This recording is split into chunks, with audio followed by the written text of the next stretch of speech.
biografi Kurt Lewin. Kurt Lewin dilahirkan pada tanggal 9 September tahun 1890 di Moklino, Polandia, atau yang dulunya Persia Timur. Ia seorang psikolog eksperimental terkemuka di Universitas Berlin yang meninggalkan pemerintahan Hitler sebagai pengungsi. Dia kemudian menjadi psikolog sosial di Amerika, di mana dia menemukan eksperimen komunikasi kelompok yang terkenal. Lewin mulai sebagai psikolog individualistik, tetapi beralih ke psikolog sosial, yang berfokus pada komunikasi kelompok kecil. Dia dicatat dengan penelitian dan riset dalam organisasi. Universitas Royal Friedrich Wilhelms di Berlin memberikan gelar PhD dalam psikologi kepada Lewin. Studi sebelumnya di bidang kedokteran, matematika, dan terutama fisika mempengaruhi pandangan psikologi Lewin.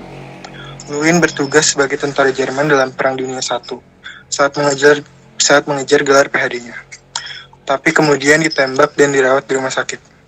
Lewin kembali ke Berlin setelah menyelesaikan tugas mengajarnya, tetapi akhirnya mengundurkan diri dari Institut Psikologi Universitas Berlin dan pindah ke Amerika pada tahun 1933. Ketika dia tiba di Amerika, dia berkonsentrasi pada dampak kelompok pada perilaku individu. Identifikasi dengan kelompok menurut Lewin memberikan individu dengan cara pandang, perspektif, dan tujuan pribadi. Lewin tertarik pada psikologi kelompok selama 9 tahun di Iowa. Sebelumnya dia mengajar 2 tahun di School of Home Economics di Universitas Cornell.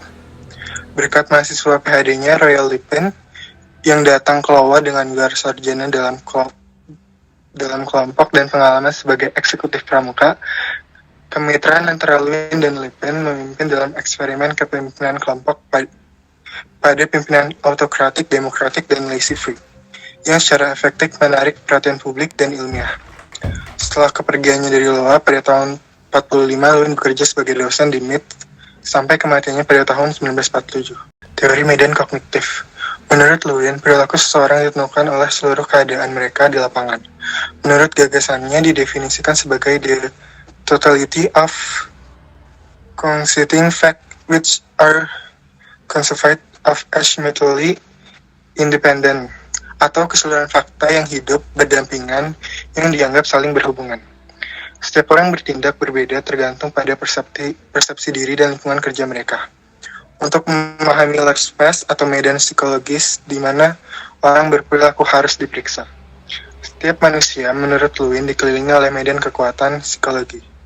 Life space mengacu pada medan kekuatan psikologis di mana seseorang individu bereaksi seperti orang-orang yang dihubungi, benda-benda material yang dia temui, dan proses mental yang dia miliki. Menurut Lewin, perilaku adalah hasil interaksi antara faktor-faktor baik di dalam maupun di luar individu, seperti tujuan, keinginan, dan tekanan psikologis, serta kesulitan dan masalah.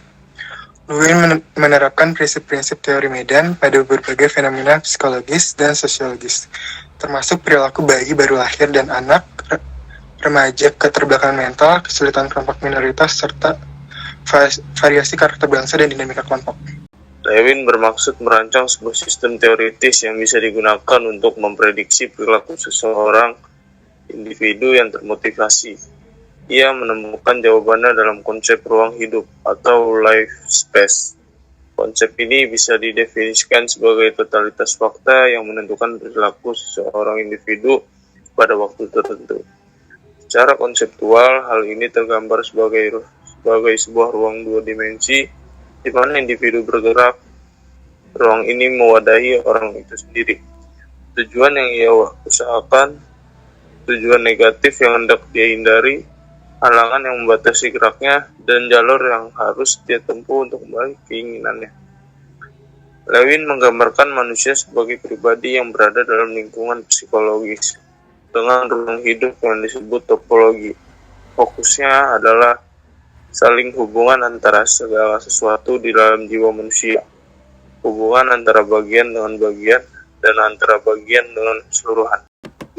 Yang pertama itu ada belajar sebagai perubahan sistem kognitif. Teori medan mengemukakan bahwa siswa dalam situasi belajar berada dalam satu medan psikologis, menghadapi satu tujuan yang ingin dicapai, tetapi selalu terdapat hambatan, yaitu mempelajari bahan belajar, maka timbullah motif untuk mempelajari bahan belajar tersebut. Apabila hambatan itu telah diatasi, artinya tujuan belajar telah tercapai, maka ia akan masuk ke dalam medan baru dan tujuan baru. Demikian seterusnya. Menurut Lewin, belajar terjadi akibat adanya perubahan struktur kognitif. Perubahan kognitif adalah hasil dari dua macam kekuatan, yaitu struktur medan kognitif dan motivasi internal individu. Yang kedua ada hadiah dan hukuman menurut Kurt Lewin.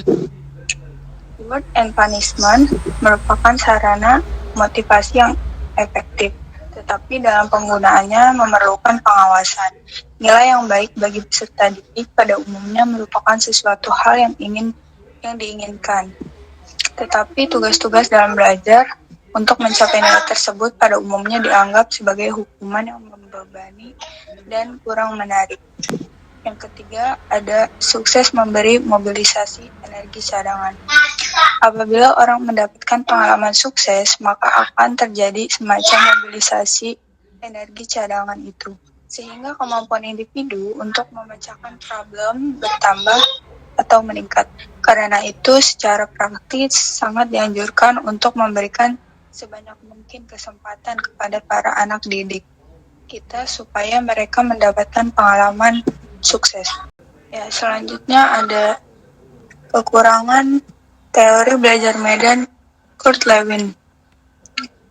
Kekurangannya itu, Lewin tidak mengelaborasi pengaruh lingkungan luar atau lingkungan objektif.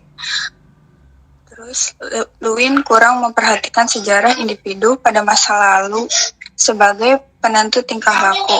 Lewin menyalahgunakan konsep ilmu alam dan konsep matematika.